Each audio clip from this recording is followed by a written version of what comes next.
Queridos, nós estamos começando então o nosso quarto e último encontro do treinamento do livro Caminho da Esperança, livro esse que nós iremos utilizar como material para evangelização, né? Então, livro formatado para a Igreja Presbiteriana Esperança, mas pode ser usado também por outras igrejas e por quem quiser.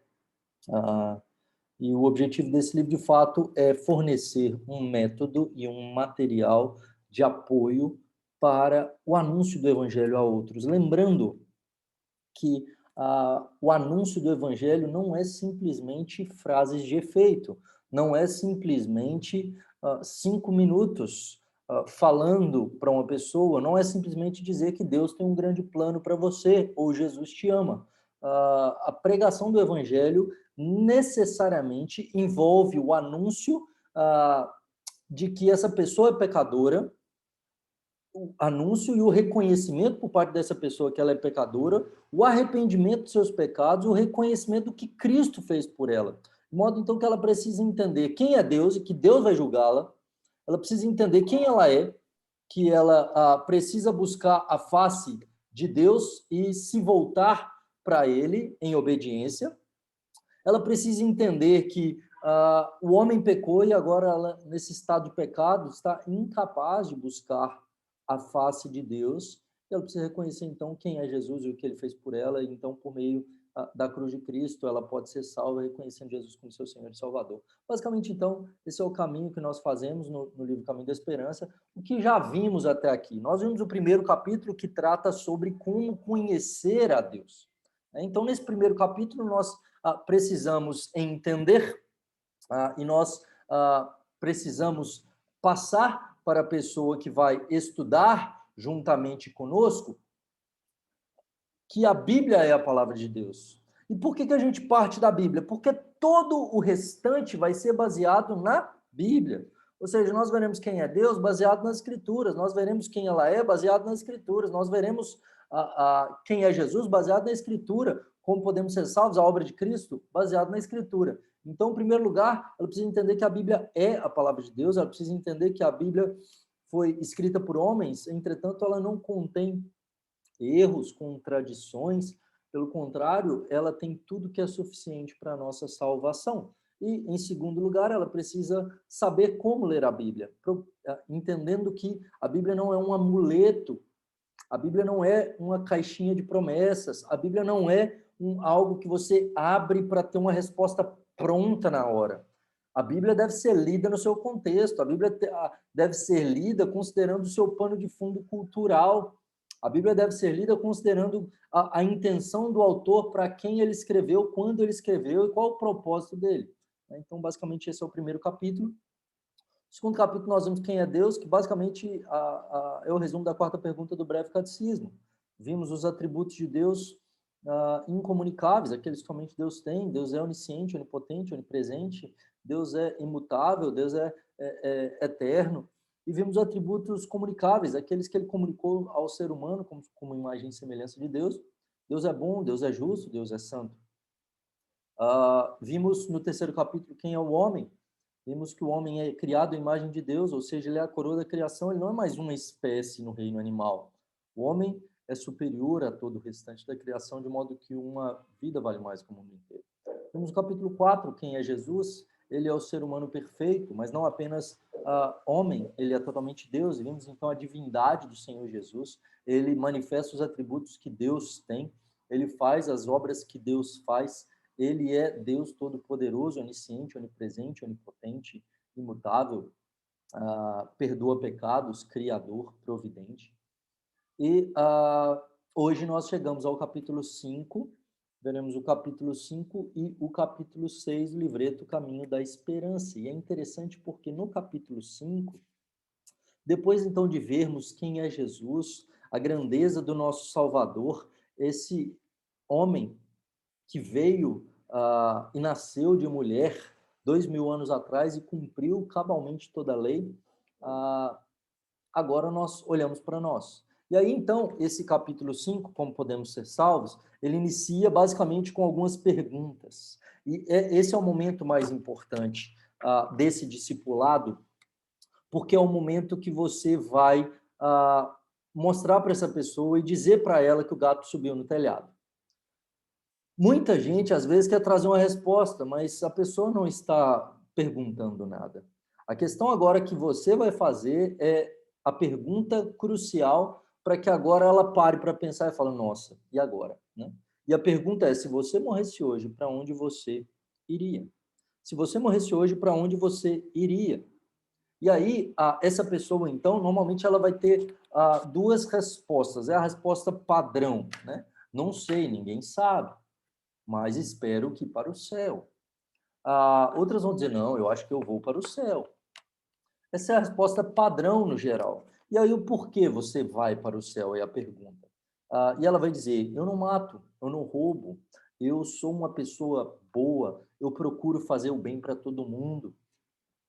Veja, eu não sou tão mal assim. Normalmente ela vai se comparar com os piores seres humanos da face da Terra e vai dizer, veja, olha para esses seres humanos terríveis, né? Eu não sou como eles, né? Então, de fato, eu não mereço ir para o inferno. Eles merecem, eu não. E agora, então, você vai perguntar para essa pessoa, você conhece os 10 mandamentos? E ela vai dizer, sim, já ouvi falar, ou muito pouco, ou conheço, né? Já vi a novela da Record dos 10 Mandamentos. E aí você vai dizer, pois é, Deus nos deu a sua lei a fim de que nós seguíssemos a sua lei e obedecêssemos a sua lei. E os 10 Mandamentos são o resumo da lei do Senhor, que expandida chegam a 613 mandamentos imperativos dentro da Torá, dentro do Pentateuco. E dentro desses 10 mandamentos, quantos você já quebrou? E aqui nós temos as perguntas. O primeiro mandamento, não terás outros deuses diante de mim. E aí a pergunta que é feita é, você já teve algo que ocupou a sua mente mais do que Deus? Dinheiro, time de futebol, alguma pessoa? Então a questão não é se você tem algo acima de Deus todo o tempo, mas em algum momento da sua vida você já colocou algo acima de Deus no seu pensamento, no seu coração, e todas as pessoas já quebraram esse mandamento. Você não precisa ver os 10, você pode ver alguns, por exemplo, o terceiro mandamento, não falarás o nome do teu Deus em vão. Já jurou por Deus? Já desonrou o nome de Deus agindo de maneira errada quando sabia o que era certo? Então, a questão de jurar por Deus tem a ver com o falar, e o tomar o nome de Deus em vão é quando eu levo o nome de Deus como um cristão, eu não ajo em conformidade com a palavra. Eu estou, então, profanando o nome do Senhor com as minhas atitudes, né? Por exemplo, isso acontece muito na igreja quando as pessoas olham para o filho do pastor e falam, o filho do pastor, né? Ele leva o nome, e por isso muitas vezes as pessoas julgam dessa maneira. Mas é isso que acontece quando muitas vezes uma pessoa fala, lá, o crente, lá, o que diz que é filho de Deus, né? Nós estamos quebrando o terceiro mandamento. Quarto mandamento, lembra-te do dia do Senhor para o santificar. E aí esse mandamento diz respeito a que a gente não pode trabalhar 7 dias na semana. Você já trabalhou 7 dias na semana? Você já deixou de cultuar a Deus uma vez por semana? De separar tempo para adorar a Deus? Que talvez você pode até dizer, não, Deus é primeiro lugar. Não, nunca tive outros deuses. Não, Deus é tudo para mim. Você já ficou uma semana sem cultuar a Deus? Você quebrou o quarto mandamento. Necessariamente, quando você quebra o quarto mandamento, você está quebrando o primeiro. Quinto mandamento, honra teu pai e tua mãe. Você já desobedeceu seu pai e sua mãe? Certamente que sim. Sexto mandamento, não matarás. Talvez você não tenha matado ninguém, mas Jesus disse no Sermão do Monte, aquele que odeia seu irmão já está matando. Você já odiou alguém a ponto de não falar mais com essa pessoa por um tempo? Você quebrou o sexto mandamento. O sétimo mandamento, o adultério, diz respeito também, muitas vezes, ao pensamento e não necessariamente à atitude. O nono mandamento, não dirás falso testemunho. Você já falou mentira? Quantos mandamentos você já quebrou? E aí ele vai descobrir que ele já quebrou um monte. Aí você vai dizer, qual que é a sua nota aqui? De 10. Quem fala mentira é mentiroso. Quem mata é assassino. Quem tem ídolos é idólatra. Quem furta é ladrão. Quem desobedece pai e mãe é rebelde. Você acha que Deus permitiria que um mentiroso, um rebelde, entre no céu? Você acha que a gente precisa de quanto? Tirar quanto de 10 para poder ir para o céu. E aí, então, a questão que ele vai perceber é, e veja, por experiência, eu tenho feito isso já há década, mais de uma década. Nesse momento, quando você apresenta os 10 mandamentos, essa pessoa vai encolhendo, ela vai dizer, não tem, eu vou para o inferno. Né? Tem até um vídeo meu no Instagram, eu faço isso com o Davi também. Né? E aí o Davi diz, eu vou para o céu. Aí você vai dizer, mas você merece ir para o céu? Ele vai dizer, não, eu vou para o inferno. Né? Justamente porque ele sabe que é pecador. Então agora ele vai perceber o seguinte, eu sou pecador, eu não mereço ir para o céu. E então nós chegamos na segunda parte do capítulo 5, que é justamente como, então, podemos ser salvos? E aqui nós temos a exposição de Romanos 3, 21 a 26. Mas agora, porque em Romanos 3, justamente o que a gente faz nesses 10 mandamentos, é o que Paulo vai fazer do capítulo 1, 18 até o 3, 20. Não há justo nenhum sequer. Todos pecaram e estão destituídos da glória de Deus. Então, agora, ele vai dizer, mas agora se manifestou a justiça independente da lei dos profetas. Manifesta em Cristo Jesus. Ele é a redenção. Ele é a propiciação pelos nossos pecados. Ele, pelo seu sangue, nós somos redimidos. E então, a partir de agora, nós temos o que Cristo fez. Porque Jesus veio, aquele ser humano perfeito e que é Deus Todo-Poderoso e se encarnou, que nós vimos no capítulo 4, Jesus veio para tornar possível a nossa salvação. O pecado, o nosso pecado merecia punição. E lembra que a gente estudou no capítulo 2 que Deus é justo? Por causa da justiça de Deus, ela é satisfeita na cruz do Calvário em Jesus. Ele é o justo e o justificador daquele que tem fé. De modo que nós somos salvos não pelo que nós fazemos. Porque, veja, se você quebrou todos esses mandamentos, não importa o que você faça de bom, seus pecados não serão apagados. Porque imagine que alguém mate um ente querido seu, você pega esse assassino em flagrante, leva para o juiz. E aí, então, esse juiz diz para ele, tá bom, né? Doa 100 cestas básicas, está tudo certo. O fato dele doar 100 cestas básicas apaga o homicídio que ele cometeu? Não. O fato de nós matarmos alguém, doar 100 cestas básicas, não apaga o nosso pecado. Então, como? Então, você pode fazer todo o bem possível. Os seus pecados não foram pagos. Não existe uma balança que Deus vai equilibrar, dizendo, ele fez mais bem do que mal. Não. É pelo mal que você é julgado. Quando você vai para o tribunal, ao matar alguém, você não será julgado por quantas cestas básicas você doou, por todo o bem que você fez ao longo da sua vida. Se você vendeu tudo que você tinha para dar para os pobres, você será julgado pelo homicídio que você cometeu. Então, Cristo, quando ele assume a humanidade enferma, ele cumpre toda a justiça em nosso lugar. A justiça que nós não podemos cumprir, ele cumpre no nosso lugar. Por causa dele, então, nós podemos ser salvos.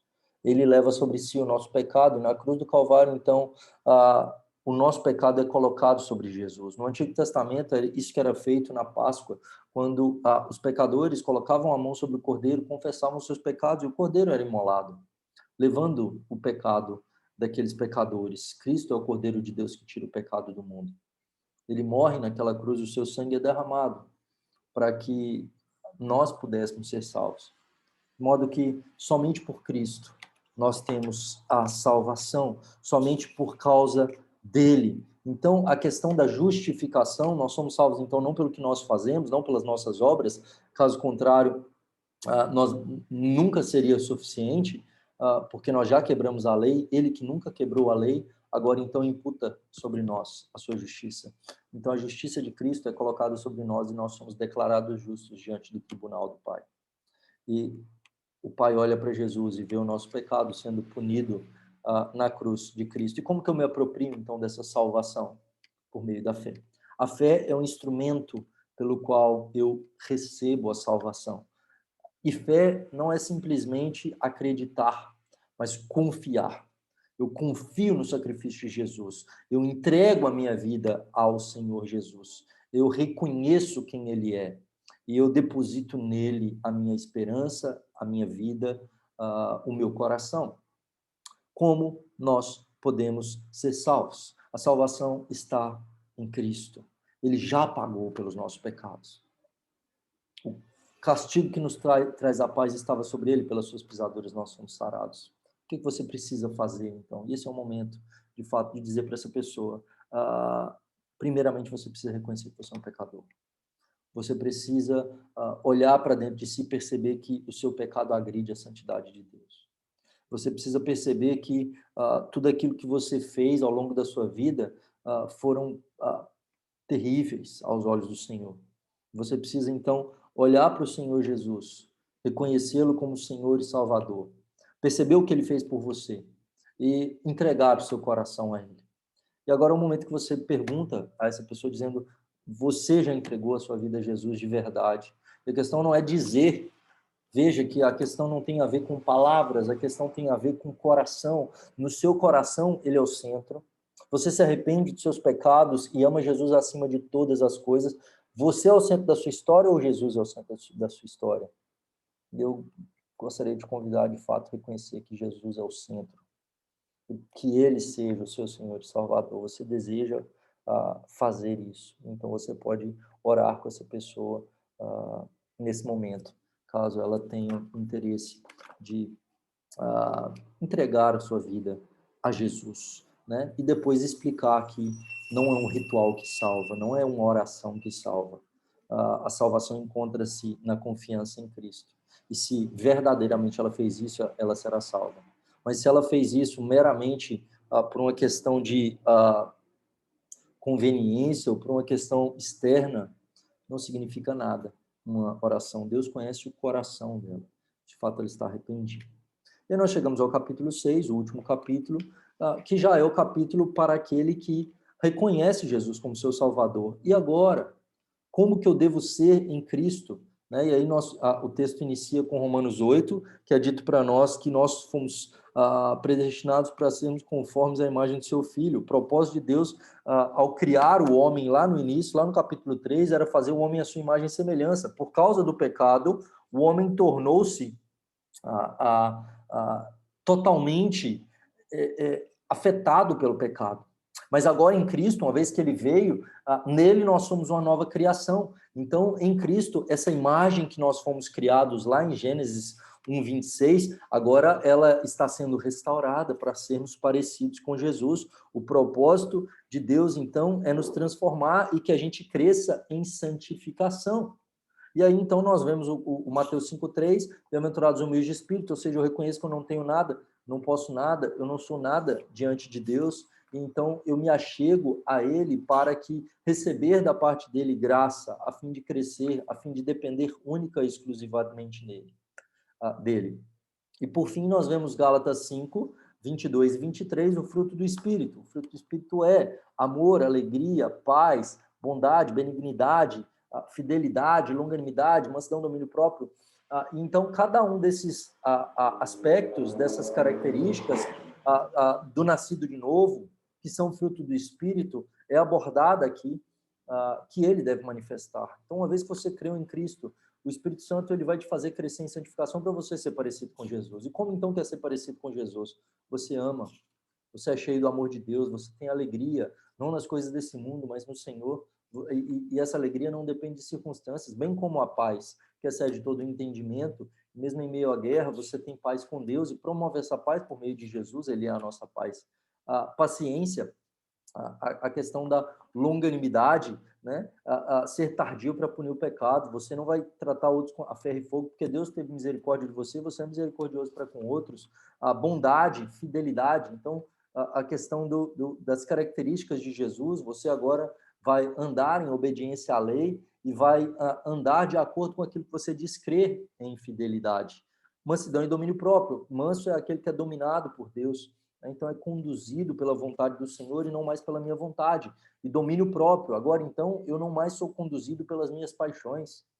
Eu não faço o que eu sinto. Eu não faço o que eu desejo. Porque o domínio próprio diz respeito a batalhar contra o homem, o velho homem. Então, o domínio próprio diz respeito a fazer o que eu sei que tem que ser feito segundo a palavra e não o que eu sinto, né? E E aí, por fim, uma breve palavra sobre a volta de Jesus. Jesus está voltando e ele vai reinar para todo sempre, e a nossa expectativa é o céu. Basicamente, é sobre isso que trata esse livro. 6 breves encontros, anunciando de forma rápida, de forma não exaustiva, o conteúdo do evangelho, né? E tudo que a pessoa precisa saber para, então, ter um encontro com Cristo e para que ela possa entregar a sua vida a Jesus. Uma vez fazendo isso, né, de fato, a pessoa ela vai saber. O resultado não depende de nós.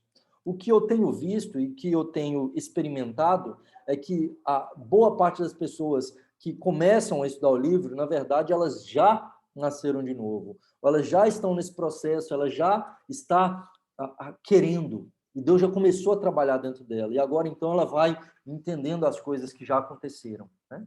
Há outras que, de fato, não nasceram de novo e, ao final, na verdade, não vão ter o interesse de entregar sua vida a Jesus ou o farão de maneira nominal, externa. E aí, o resultado não vem de nós, porque, posteriormente, ela pode, de fato, vir a crer. Ela pode, de fato, fortalecer e esse fruto permanecer, né? Deus pode usar esse momento que a palavra é pregada para que depois essa pessoa se volte, né? Eu já vi isso também, né? E ao caso da pessoa que ela não é nascida de novo, ela se converte ali. Então, Deus usa esse momento para alcançar essa pessoa. E é muito mais efetivo, né, do que muitas vezes o entregar o folheto, simplesmente convidar para um culto e esperar que no culto seja a mensagem certa para aquele dia, quando muitas vezes a evangelização no culto, né, você vai ter algumas partes do evangelho ali sendo expostas, mas normalmente não o evangelho como um todo sendo exposto, a menos que seja um texto específico abordando sobre isso, né? Então, nós precisamos cumprir o nosso papel de levar Cristo aos nossos amigos, aos nossos parentes, e que Deus te dê graça, né? Uma vez que você fizer esse estudo com essa pessoa, se comprometa a continuar caminhando com ela, a convidá-la a participar da vida comunitária, porque agora, então, se ela de fato entregou sua vida a Jesus, você tem que enfatizar a leitura da Bíblia agora com ela e a participação na igreja. Ela tem que ser encaminhada para o batismo, né? Mateus 28, 18 a 20 vai ser dito lá, né? Fazei discípulos, ensinando-os as palavras que eu vos tenho ordenado, batizando-os em nome do Pai, do Filho e do Espírito Santo. Então, o processo discipulado continua, e ela vai ser, então, encaminhada para o batismo, né? Que chegamos ao segundo momento do discipulado, que é justamente as doutrinas básicas, né? Então, aqui nós temos o conteúdo do Evangelho, e aí nós teremos, em breve, Deus permitindo, o Caminho da Esperança 2, ou não sei se a gente vai ter outro nome, mas justamente com o conteúdo das doutrinas básicas, aquilo que, de fato, ela precisa saber, né, para poder ser um membro da igreja, batizado, né, em nome do Pai, do Filho e do Espírito Santo. Que Deus abençoe vocês e use vocês como instrumento dele na salvação daqueles que ele preparou e designou desde a eternidade. Deus te abençoe.